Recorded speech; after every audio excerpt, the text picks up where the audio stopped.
ও দাদা শুনো। হ্যাঁ ভাই বল। দাদা 10টা টাকা দাও না, স্কুলে যাব। দেখ ভাই, আমরা তো গরিব মানুষ, প্রতিদিন 10 টাকা কি করে দিব বল। আচ্ছা দাদা বলো, স্কুলে কত পোলাপান টাকা পয়সা নিয়ে কত কিছু খায়, আমারও তো একটু খেতে মন চায়, বলো। আমি তোমার কাছে সপ্তাহে 10 টাকা 5 টাকা চাই, তারপর তুমি দিতে পারো না, কি আর বল। আমার কাছে 10টা টাকা আছে, তুই তাহলে নে। এই নে 10 টাকা। ভাই তোকে পড়াশোনা করে অনেক বড় অফিসার হতে হবে। আচ্ছা দাদা তুমি বলো, পড়াশোনার পাশাপাশি আমি তোমার সাথে কাজ করি কিনা ঠিকভাবে। হ্যাঁ করিস তো আমার সাথে। আচ্ছা দাদা তাহলে তুমি এত টেনশন নিচ্ছ কেন? একটু ভরসা করো আমার প্রতি, একদিন অনেক বড় অফিসার হবো। ভাই তুই স্কুলে যা, দেখে শুনে যা। আচ্ছা দাদা তাহলে আমি যাই। হ্যাঁ আচ্ছা যা।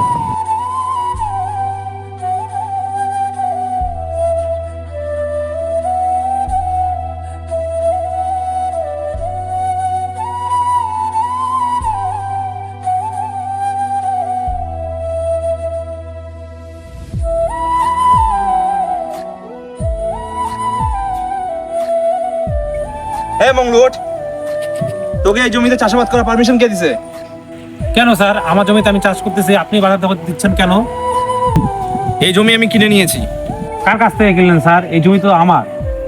আমি অত শত বুঝি না, এই জমি আমার। কালকে থেকে তুই এই জমিতে চাষাবাদ করতে আসবি না। এই জমি চাষ না করলে খাবো কি করে স্যার? এই জমির উপরেই তো আমার পরিবার নির্ভরশীল। এই শালা কামলা, মূর্খ, অশিক্ষিত, তুই আবার মুখে মুখে তর্ক করিস। এই শালা তো মাথা খারাপ করে, সিগারেটটা যেত। হ্যাঁ স্যার। এই শালা তো বেশি কথা বলছে, মাইনে জমির এক কোণে ফেলা রাখতো। তো শ্বাস কি করে আমার স্যারের সাথে উচ্চ স্বরে কথা বলার? এ রাম, টাকাটা তো নিয়ে আসলাম দাদার কাছ থেকে, আজকে যে স্কুল বন্ধ না, টাকাটা দাদাকে দিয়ে আসি। এই জমিতে কে পড়ে আছে ওইটা? এ দাদা কি হয়েছে তোমার? উঠো উঠো উঠো, কি হয়েছে? উঠো উঠো, দাঁড়াও। ও স্যার, কাকে মারতাছেন?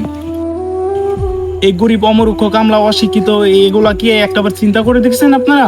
আপনি তার জমিন দখল করবেন, তার ফ্যামিলি খাবে কি একটাবার চিন্তা করছেন? তার বাবা মা কিভাবে চলবে, তার এই ছোট্ট ভাই মানে আমি কিভাবে চলবো, আপনি একটাবার চিন্তা করে দেখছেন স্যার? ভগবান আপনাদের সবকিছুই দিচ্ছে, টাকা পয়সা ধন সম্পদ বাড়ি গাড়ি সবকিছুই দিচ্ছে স্যার, তারপরও আপনারা এই গরিবের বুকে কেন নাথি দিচ্ছেন বলেন তো? আমাদের তেমন কিছু দেয় নাই, আমাদের একটা সুন্দর হাত পা দিছে, সুন্দর একটা জীবন দিছে। এই অমূর্খ কামলা অশিক্ষিতদের কিছুই দেয় নাই স্যার, তারপরেও কেন আপনারা এরকম করছেন আমাদের সাথে? আমরা শুধু একটু বাঁচতে চাই, আমরা একটু শান্তিতে জীবনটা কাটাতে চাই, সেই শান্তিগুলো আপনারা কেড়ে নিচ্ছেন কেন স্যার? কেন? সরি দাদা, ভুলে গেছে। টাকা পয়সার লোভে নিজেকে অনেকটা নিচে নামিয়ে ফেলেছি। সরি দাদা, আমার ভুলে গেছে, আমাকে মাফ করে দেন। মাপটা আমার কাছে না তার কাছে চান, অন্যায়টা তার কাছে করছেন। সরি দাদা, কিছু মনে করবেন না, আপনি অনেক বড়, আমি বুঝতে পারিনি। আমার আর ভুলে কোনোদিন আর করবো না আমি। ঠিক আছে, আজকের থেকে এই জমিটা আপনারই, এখন থেকে আপনি এখানেই চাষ করবেন, আর কেউ ওখানে কোনো অসুবিধা করবে না, আমি আর কোনো চাষ করবো। ভালো থাকবেন। আচ্ছা, তুমি কে আমি কে, দিন শেষে সবাই মানুষ।